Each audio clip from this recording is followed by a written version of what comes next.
예수 그리스도의 평안이 우리의 삶 가운데 날마다 넘치게 될 줄로 믿습니다.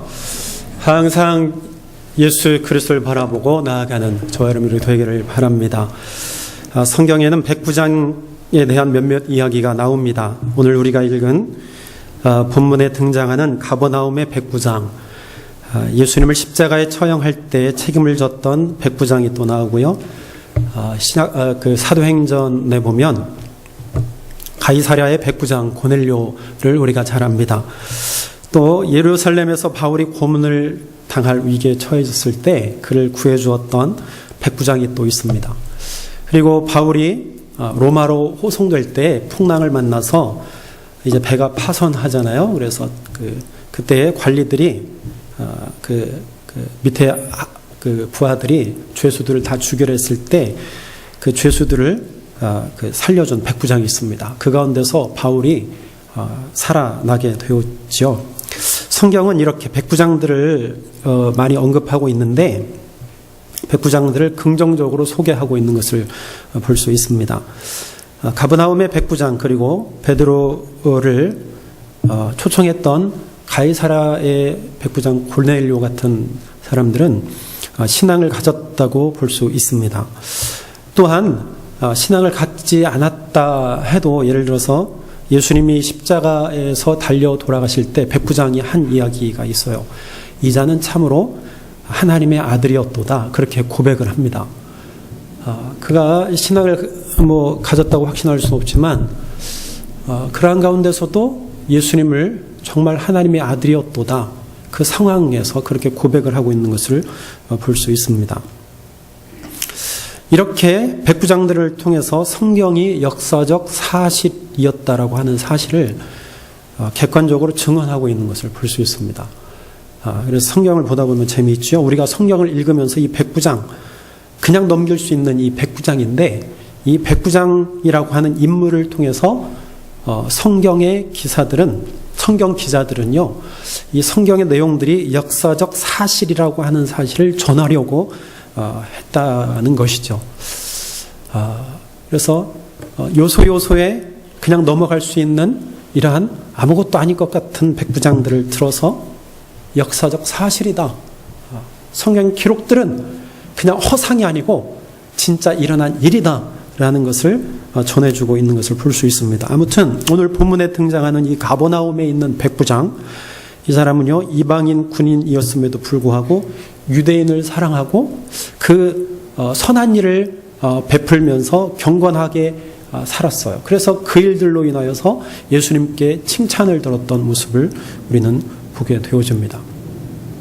표면적으로 이 본문은요 예수님의 기적에 대한 이야기입니다. 그 내용이요. 그러나 예수님의 기적 사건보다는 예수님이 어떠한 분이신지에 대해서 말씀을 해주고 있고요. 또 요한복음은 거기에 포커스를 맞추고 있는 것을 볼 수 있습니다. 또한 이 이야기 속에서 하나님의 하늘의 능력을 가지신 이 예수님, 그분이 가지고 계신 능력과 권위, 그것을 보고 또 그 본대로 행하고 고백하는 이 한 사람 백부장, 이사의 믿음에 포커스를 맞추고 우리에게 전해주고 있는 것을 볼 수 있습니다. 예수님은 제자들에게 말씀을 하시고 난 이후에 가버나움에 들어가셨습니다. 가버나움은 예수님이 복음을 전하시고 가르치시고, 그러니까 예수님의 주 무대라고 할 수 있습니다. 많은 곳에서 사역하셨지만 가버나움에서 특히 많은 시간을 보내셨습니다. 따라서 그 지역에는 예수님에 대해서 소문이 많이 있었을 것입니다. 많이 퍼져나갔을 것이에요. 바로 그곳에 그 가버나움에 백부장이 살고 있었습니다. 그에게는 중병에 걸린 종이 있었는데 그 종을 위해서 예수님께 이 백부장이 도움을 요청하고 있습니다. 예수님은 이방인인 이 백부장의 요청을 거절하지 않으시고 그의 요구를 들어주십니다. 즉 그 종의 병을 낫게 하신 것이죠. 이 이야기는 마태복음과 누가복음에 동일하게 기록되어져 있습니다. 마태복음에는 백부장이 가버나움에 들리신 예수님께 직접 와서 예수님께 요청을 한 것으로 나오고, 누가복음에는 백부장이 직접 간 것이 아니고 종과 장로들 예수님께 보내서 도움을 요청하고 있는 것을 볼 수 있습니다. 이것만 다르지 나머지는 거의 비슷한 내용입니다. 복음서에서 등장하는 예수님의 주변 인물 중에서 오늘 이 백부장처럼 이렇게 좋은 칭찬을 들었던 사람이 없었던 것 같습니다. 내가 너희에게 이르노니 이스라엘 중에서도 이만한 믿음을 만나보지 못했다. 9절에 이렇게 이야기합니다. 이것만큼 또 좋은 칭찬이 어딨겠어요? 이것만큼 귀한 칭찬이 어딨겠습니까? 이스라엘 중에서도 이만한 믿음을 만나보지 못했다. 예수님께 칭찬을 들은 이 사람이 누구일까요? 그의 믿음이 어떤 것이었을까요? 성서학자들에 의하면 이 백부장이 로마의 백부장인지 아니면 헤롯의 백부장이었는지 알 수 없다고 이야기합니다. 가버나움에는 로마 군인이 주둔한 사실이 없다고 그렇게 이야기하기도 합니다. 대신 헤롯이 그 세금을 징수하기 위해서 외국 군인들을 고용해서 주둔시켰다라고 하는 그러한 기록이 있고, 또 역사적으로 그렇게 이야기들을 합니다. 이것으로 볼 때에 본문의 백부장은 로마의 백부장이기보다는 헤롯에 속한 장교 중 한 사람이었던 것으로 보입니다. 그런데 그가 유대인이었느냐? 그것도 아니었습니다. 그러니까 유대인이 아니라 이방인이었던 것이죠. 로마인이든 아니면 이방인이든 간에 갈릴리에 거주했던 유대인들이 그 사람을 좋아할 리가 없었겠죠. 왜냐하면 백성들을 위한 일을 하기보다 주로 통제하는 일, 백성들을 통제하는 일들을 감당했기 때문에 좋아할 리 없었을 것입니다. 그러나 이 가버나움에서는 오늘 본문에 나오는 이 백부장에 대한 평가를 좀 다르게 하고 있는 것을 볼 수 있는데요. 그 지역에 있는 유대인들이 이 백부장을 존경하고 있었던 것을 우리는 성경에서 볼 수 있습니다. 백부장을 대신해서 예수님을 찾아온 유대인들이 백부장에 대해서 이렇게 설명합니다. 백부장은 유대인을 사랑하였고 회당을 지어서 그 사랑을 구체적으로 보여준 사람입니다. 우리를 사랑하고 있습니다. 다른 군인들과 다르게 이 사람은 우리 민족을 사랑하고 있습니다. 또한 그 사랑을 구체적으로 나타냈습니다. 그것이 뭐냐면 회당을 짓게 했다는 것이죠. 인종 신분을 뛰어넘어서 사랑을 베풀고 실천했던 이 백부장, 유대인들은 그 사람을 존경했다라고 이야기합니다. 백부장들이 치안을 이렇게 다루고 있었기 때문에 아마도 이렇게 좀 많은 물질도 받았을 것으로 생각이 돼요. 근데 그는 그것을 자기 것으로 여기지 아니하고 그것을 다 내어놓았습니다. 다른 데 쓰지 아니하고 회당을 짓는 데 내어놓았습니다. 그것을 보고 회당을 짓는 일에 그의 재산을 내어놓은 것을 보고 유대인들이 그를 존경했던 것입니다. 그런데 이 백부장에게는 굉장히 사랑하는 사람이 있었습니다. 그러나 죽을 병에 걸린 한 종이 있었습니다. 여기서 사랑하는으로 번역된 이 말의 기본적 의미는요, 값지다, 보물과 같다, 소중하다, 존경을 받다, 명예롭다, 이러한 의미가 내포되어져 있습니다. 즉 이 백부장은요, 자기의 종을 사랑하고 애정을 가지고 보았다라는 거예요. 아주 소중하게 여겼다는 거예요. 값진 진주와 같이 여겼다라는 것이죠. 이 백부장과 종의 관계가 어떠했는지는 우리는 자세하게 알 수 없습니다. 이 백부장이 위험에 처했을 때 이 종이 그의 생명을 구해주었을까요? 아니면 백부장의 가족들이 위험한 상황에 처해졌을 때 이 백부장이 구해주었을까요? 그랬을 수도 있을 것입니다. 그래서 더 애정이 갔는지도 모르겠습니다. 그러한 일들을 우리가 경험하면 분명히 그 상대를 분명하게 기억하게 되죠. 우리가 정확하게 알 수 없지만 본문은 분명하게 그 한 종을 사랑하고 있는 이 백부장의 모습을 보여주고 있습니다. 이 백부장의 태도가 어떠했는지에 대해서 성경은 관심을 두고 있습니다. 그 종을 사랑하고 있는 그 백부장, 그리고 종을 사랑하면서 예수님께 도움을 청하고 있는 이 백부장에게 관심을 두고 있는 것을 볼 수 있습니다. 그러나 일반적으로 생각하면 많은 종 가운데서 그 한 사람, 병든 사람에 대해서 관심을 두고 있었다는 것은 낯섭니다, 사실은. 왜냐하면 우리가 잘 알고 있듯이 고대 사회에서는 종은 무엇과 같아요? 물건과 같지 않습니까? 물건과 같이 취급하지 않았습니까? 즉 쓰다가 낡아지면 버리는 물건과 똑같은 존재가 바로 종이라는 존재죠. 그래서 갈아 끼면 되는 거예요. 고장나면 빼버리고 새 것으로 갈아 끼면 되는 것과 같이 종도 바로 그와 같다는 것이죠. 그러나 이 백부장은 물건인 종을 사람으로 생각했다는 거예요. 한 생명으로 생각하고 소중하게 여겼다는 것입니다. 그래서 그는 지역의 장로들을 예수님에게 보내서 이 종을 치료해 주십시오. 이렇게 예수님에게 부탁하고 있는 것을 볼 수 있습니다. 여러분, 사람을 수단으로 여기지 않는 삶의 태도가 우리에게 필요합니다. 기본적으로 필요합니다. 사람을 수단으로 생각하는 것, 어리석은 짓입니다. 우리는 대개가 자기중심적이에요. 저도 마찬가지고 우리는 늘 내중심적으로 생각합니다. 그런 이야기가 있잖아요. 운전사가 사고 날 때 핸들을 어떻게 꺾느냐. 무의식적으로 나를 피하기 위해서 차가 올 때에 내가 피하기 위해서 피하는 쪽으로, 내가 안전한 쪽으로 꺾는다는 말이 있잖아요.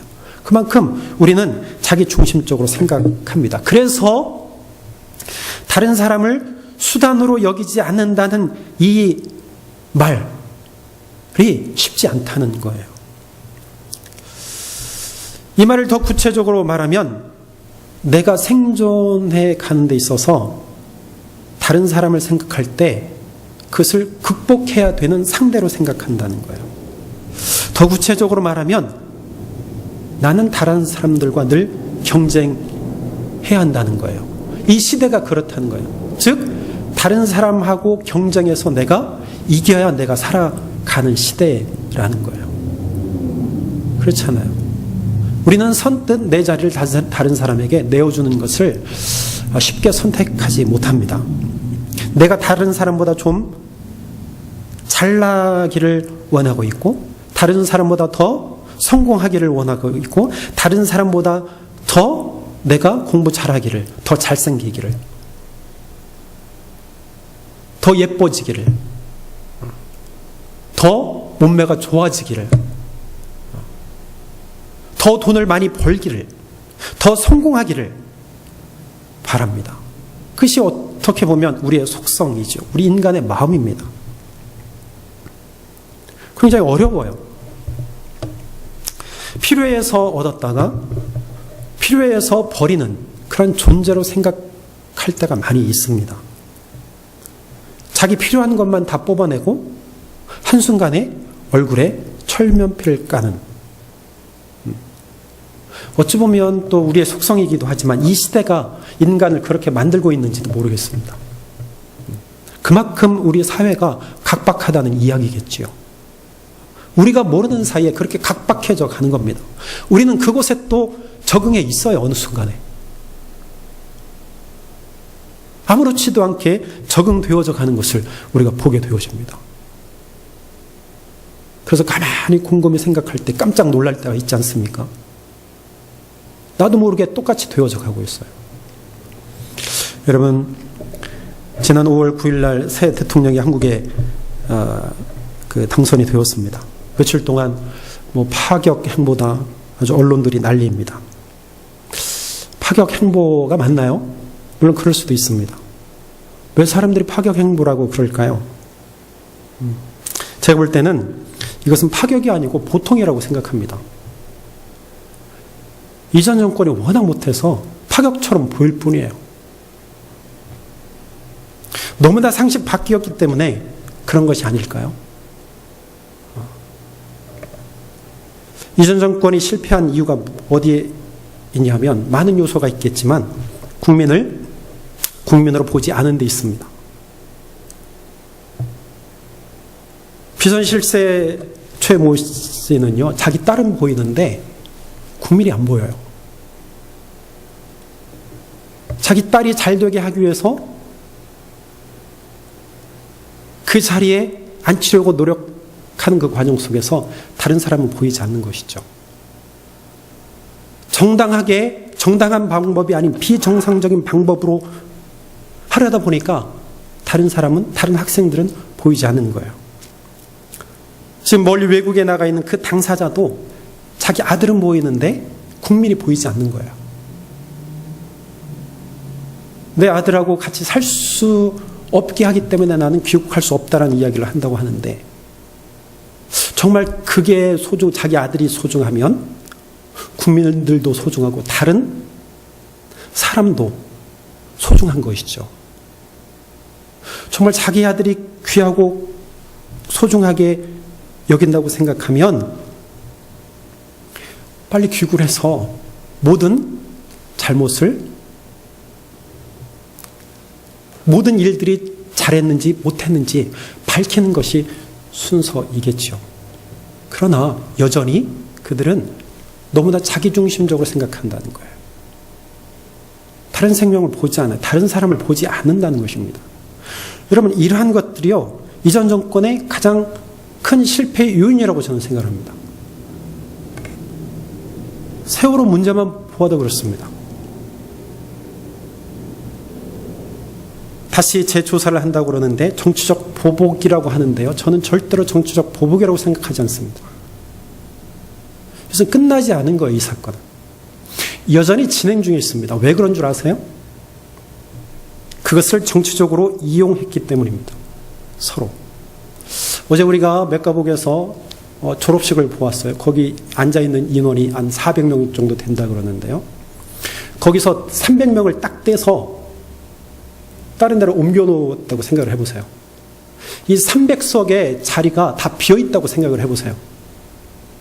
그 400석 의자 중에서 100명만 앉아있고 300명이 통째로 다 사라졌다고 생각을 해보세요. 누가 거기서 눈물 흘리지 않을 사람이 있겠습니까? 이것은 이념의 문제를 떠나서 정치적 정파를 떠나서 정말 국가적 재난이라고 생각한다면, 한 생명을 귀하게 생각한다면 철저하게 조사를 해야 돼요. 첫째는 생명 때문이고, 둘째는 국가적 재난을 점검하는 데 그 목적이 있어요. 왜 우리가 점검해야 됩니까? 똑같은 일을 당하지 않기 위한 거예요. 뭐가 문제가 있는지, 뭐가 잘했는지, 뭐가 신속하게 이루어졌는지, 그렇지 않은지를 따져서 다시는 이런 비극적인 일들이 일어나지 않게 하는데 그 목적이 있는 거예요. 허드슨강에서 비행기가 불시착한 사건이 있었잖아요. 미국에서. 허드슨강 맞죠? 모두 살아났잖아요. 근데 제가 놀란 건 뭐냐면, 영상을 보니까 그걸 청문회를 하더라고요, 미국에서. 아니, 사람이 다 살아났으면 됐지, 무슨 청문회입니까? 왜 청문회 하는 거예요, 그것을? 다른 것이 아니라고 생각합니다. 비행사를 어떻게 존중하지 않는다든지, 아니면 그 사람을 구속하기 위해서 청문회를 한다고 생각하지 않아요. 왜 거기에 불시착할 수밖에 없었느냐? 더 가까운 곳도 있었는데 왜 그곳에 불시착했느냐? 그리고 그 과정 속에서 모든 일들이 잘 이루어졌느냐? 혹시 잘못된 것이 있느냐? 그것을 밝혀내기 위해서 청문회를 하는 거더라고요, 보니까. 서로 존중을 하면서. 모두 살아난 그 기적 같은 사건도 청문회를 하는데 300명이나 죽었음에도 불구하고 이전 정권은요, 그것을 은폐하는데 급급했어요. 왜 은폐합니까? 심지어는 유가족들을 모욕했습니다. 정치적으로 그것을 차단하려 했습니다. 여러분, 생명을 귀하게 생각하고 국민을 귀하게 생각한다면, 국민을 섬기는 정부라면 그렇게 해서는 안 되는 거예요. 바로 국민을 사랑하지 않냐고 국민을 섬기지 않는 정부는요, 실패하게 되어 있습니다.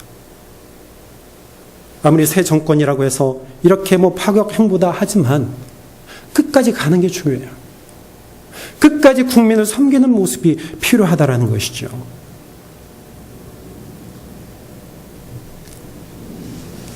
여러분, 이 땅 가운데 오신 예수님은요, 예수님의 근본 목적이 무엇인지 아십니까? 사람에게 관심 있고 사람을 살리기 위함이라는 거예요. 예수님이 오신 목적은요, 사람을 살리기 위함입니다. 이제 유대인의 장로들을 통한 백부장의 도움 요청에 예수님께서 기꺼이 백부장의 집으로 가십니다. 인종과 신분을 뛰어넘어서 자신의 종을 고쳐달라고 부탁한 백부장을 향해서 예수님도 역시 인종과 신분을 뛰어넘어서 이방인의 집으로 향하십니다. 그런데 예수님의 일행이 백부장의 집 가까이 이르렀을 때 백부장이 친구들을 보내서 이렇게 말합니다. 주여, 수고하지 마옵소서. 내 집에 들어오심을 나는 감당하지 못하겠나이다. 그러므로 내가 주께 나아가기도 감당치 못할 줄을 알았나이다. 말씀만 하사 내 하인을 낫게 하옵소서. 경건한 유대인들은 원래 이방인의 집을 들어가지 않잖아요. 이것을 생각해서 그랬을까요? 그렇다 손치더라도 이 백부장의 이러한 점은요, 상당히 뭔가 새로운 모습이었습니다. 그는요, 생각 속에 율법을 생각하지 않냐고 전혀 다른 더 큰 문제를 그가 생각하고 있었다는 것이죠. 이렇게 이야기합니다. 당신은 말씀만으로 내 하인을 고칠 수 있습니다. 내 부하들이 내 명령을 따르듯이 당신도 그렇게 명령을 내려서 내 종을 고칠 수 있습니다. 이게 바로 포인트예요. 당신은 말씀만으로 이 병을 고칠 수 있습니다. 예수님은 이 백부장의 말을 듣고요, 놀라셨다라고 본문은 말합니다. 예수님이 깜짝 놀라셨어요. 왜냐하면 아무도 생각하지 못하고 있었던 예수님의 권위, 즉 신적 권위를 그가 지금 드러내고 있다는 것입니다. 말씀만으로 고칠 수 있습니다. 어떻게 말씀만으로 고칠 수 있겠습니까? 어떠한 도구도 사용하지 아니하고, 심지어는 안수도 하지 아니하고, 어떻게 말을 선포함으로 병을 고칠 수 있겠습니까? 그런데 이 백부장은요, 바로 그것을 보았다는 거예요. 말씀으로 세상을 창조하신 하나님의 권능, 권위, 바로 그것이 누구에게 있다? 예수님께 있음을 그가 지금 알고 그것을 드러내고 있다는 것입니다. 여러분, 참된 권위를 알아본다는 것은 귀한 것입니다. 신앙적 체험이라고 하는 것은 어떤 절대적 힘의 세계에 들어가는 것입니다. 절대적 힘의 세계. 모세는요, 호랍산에서 불타는 가지떨기 나무를 통해서 하나님의 임재와 하나님의 권위를 그가 경험했습니다. 이사야도 성전에서 스랍들이 거룩하다, 거룩하다, 거룩하다 하나님을 찬양하는 그 가운데 하나님의 경험을, 하나님의 임재를 그가 경험했습니다. 오늘 본문의 백부장 역시 예수님을 통해서 하나님의 모습과 하나님의 권위를 발견하고 그분 앞에 감히 설 수 없는, 설 것을 엄두내지 못하고 그는 이렇게 고백합니다. 나는 감당하지 못하겠습니다. 나는 감당하지 못하겠습니다. 나는 자격이 없습니다. 사랑하는 여러분, 이 백부장은요, 예수님에게서 참된 권위, 권세, 능력, 힘, 믿음을 그가 분명히 보았고 깨달았습니다. 그래서 예수님, 나는 예수님을 우리 집에 모시는 것조차도 나는 감당할 수 없습니다. 그러니 말씀만 하시옵소서. 그곳에서 말씀으로 주님께서 선포하시면 내 하인이 나을 것입니다. 예수님은 그의 얘기를 듣고 놀라지 않을 수 없으셨습니다. 예수님 놀라셨어요. 그러나 유대인들은요, 예수님이 이러한 능력을 가지고 있다는 것을 몰랐습니다. 그래서 예수님께서 예루살렘에 들어가셔서 성전 청결을 하시고 무화과 나무를 마르게 하셨어요. 그때 종교 지도자들은요, 예수님께 묻습니다. 이렇게 말합니다. 도대체 무슨 권위로 이런 일을 합니까? 당신이 무슨 권세가 있고 무슨 능력이 있어서 이렇게 하십니까? 무슨 권위입니까? 그 권위가 어디로부터 온 것입니까? 이렇게 묻습니다. 오히려 하나님을 알고 성경을 안다는 자들이요, 예수님에게서 나타나는 하나님으로부터 받은 권위, 그것을 그들이 보지 못하고 있다는 사실입니다. 예수님은 이방인인 이 백부장이 예수님께서 나타난 신적 권위를 인식하고 있음을 예수님께서 칭찬하셨습니다. 여러분, 이 땅에 오신 예수님은 신성과 인성을 모두 가지고 계신 분입니다. 하나님의 권위로 모든 사역을 감당하신 분이 바로 예수님이십니다. 예수님에게는 신적 권위가 있습니다. 예수님은 죄를 용서하실 수 있는 권위를 가지고 계신 분이었습니다. 하늘로 올라가신 예수님은 그 신적 권위를 가지고 다시 이 땅 가운데 오셔서 이 땅에 하나님의 나라를 세우시고 이 땅에 하나님의 신적 권위로 다시 다스리실 것입니다. 백부장이 평소에 예수님과 어떤 관계를 맺고 있었는지 우리는 사실 정확하게 알지 못합니다. 그러나 그는 소문을 듣고 있었어요. 그러나 그는요, 소문을 듣는 것만으로도 진리를 알아볼 수 있는 사람이었습니다. 이것이 바로 하나님의 역사요, 하나님의 은혜 아니겠습니까?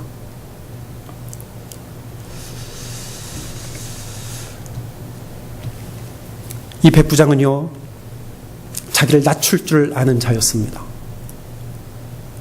여러분, 우리가요, 나를 낮출 때 예수님을 볼 수 있습니다.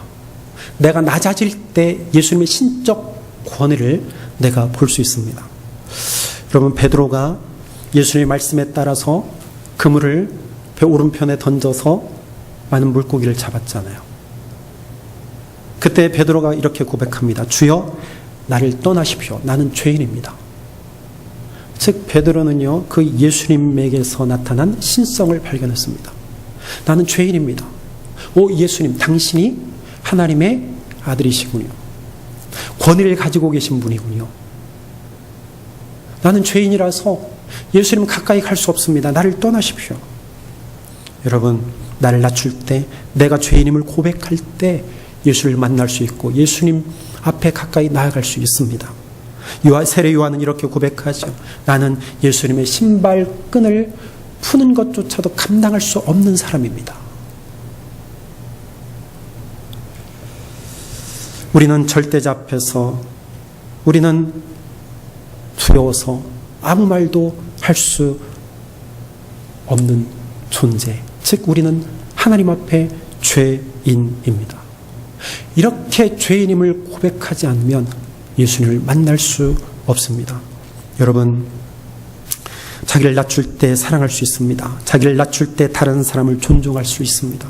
자기를 낮출 때 절대자인 예수님을 만날 수 있습니다. 진리를 추구한다고 자처하던 사람들, 즉 바리새인과 서기관들과 유대인들은 그들의 눈이 닫혀 있었습니다. 그러나 이방인과 죄인들의 눈은 오히려 열려 있었던 것을 우리는 보게 됩니다. 여러분, 신앙의 본질은요,